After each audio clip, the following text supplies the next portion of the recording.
Hello everybody, thanks for watching. My name is Alex Dobbie, aka Dobbie Wan Glass. I'm a glassblower in Montana, and today I'm going to talk about how to take quality photographs of your glass art and edit them together to make composite photographs for posting to social media.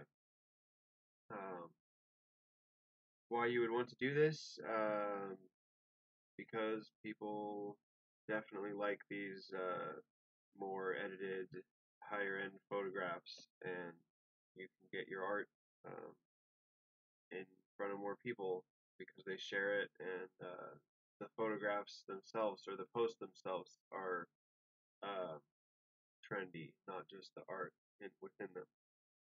Um, so I say professional style instead of just professional because I'm still using a smartphone, so these are not very high resolution photographs. They're pretty good though. Smartphones have come a long way in the camera area. So the camera that I'm using here in this photo is an iPhone 7, and I believe it has an 8 megapixel camera.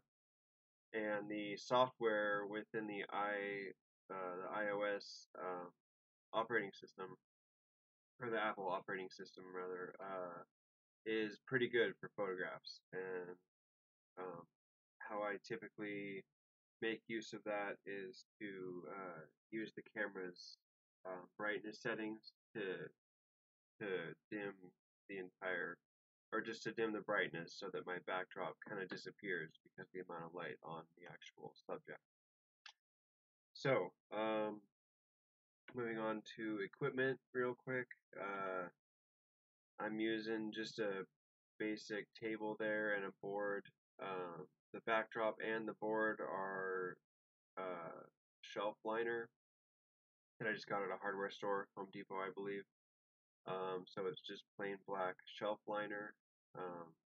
Comes in a roll, as you can see at the top left there. And I'm going to play a little video of me taking some photographs here. And then after that, I'm going to show a video of me editing them together to make a composite photograph for posting. Thank you for watching. I'll have some timestamps in the description below in case you want to jump ahead and or come back for future reference to a specific part. Also, I have some links to get some of the equipment that I use, especially the lights that you see there in this little video, which are MountDog Photography lights. They were, I believe, $60 for the pair of them. And I'm using, as I said, an iPhone 7, I believe.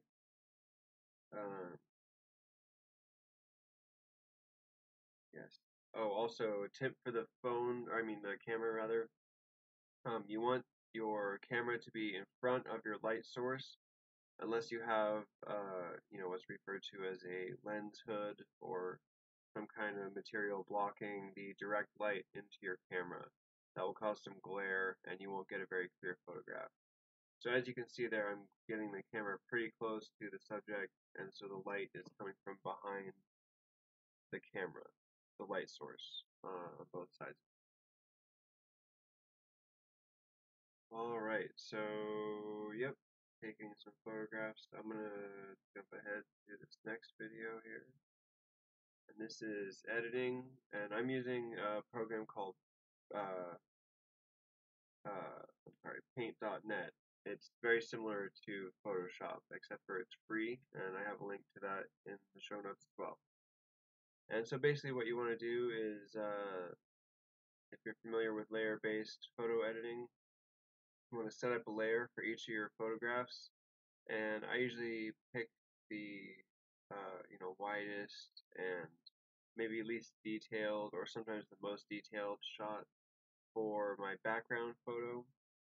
And so I'll start with a very bottom layer of just black, and that's usually your background layer, as it says in the bottom right. You can see my little layer box, layer menu, I guess. And then the second layer will be my, I guess, background photograph.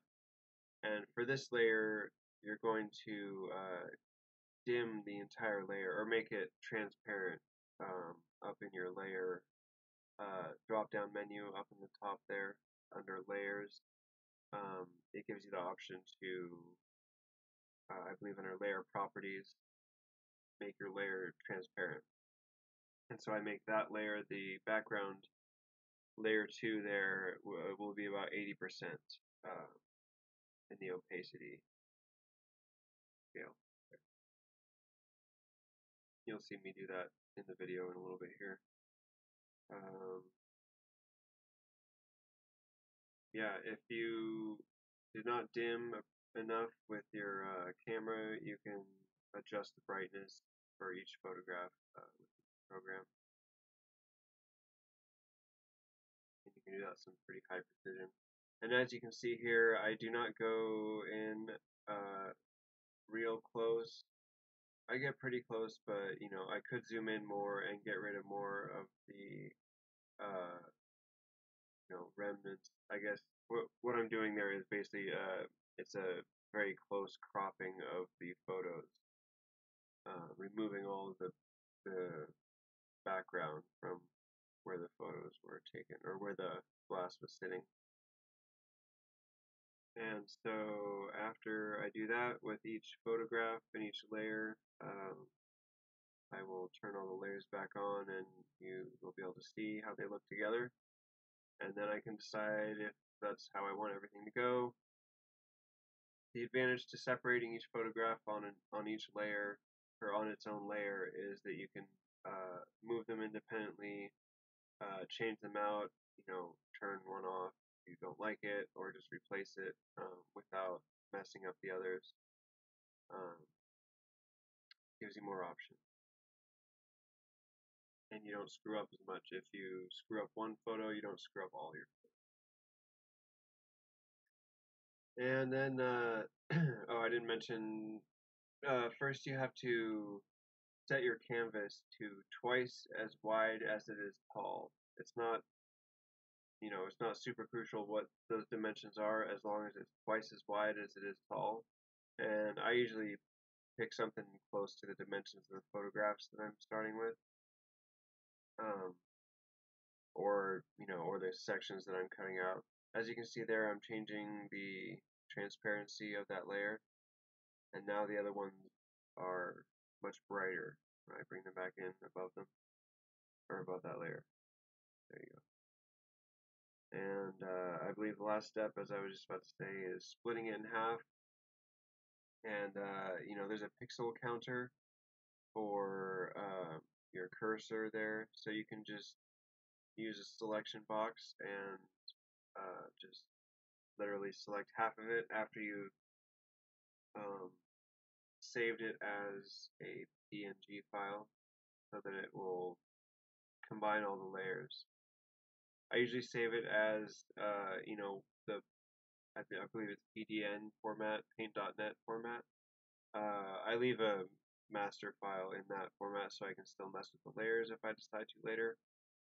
But you'll need to save it in a format that will combine all the layers or merge them all into one. And as you can see there, I'm finding the center point and cutting and pasting the two halves.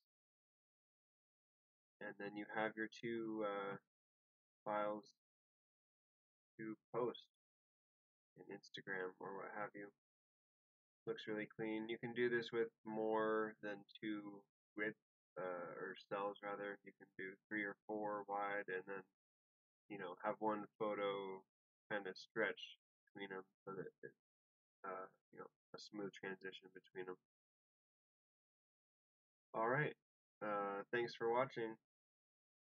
My name again is Alex Dobbie, aka Dobbie Wan Glass. Check me out on Instagram at Dobbie Wan Glass. Thanks. Leave your comments below, and if I can answer any questions, I will. Thanks a lot.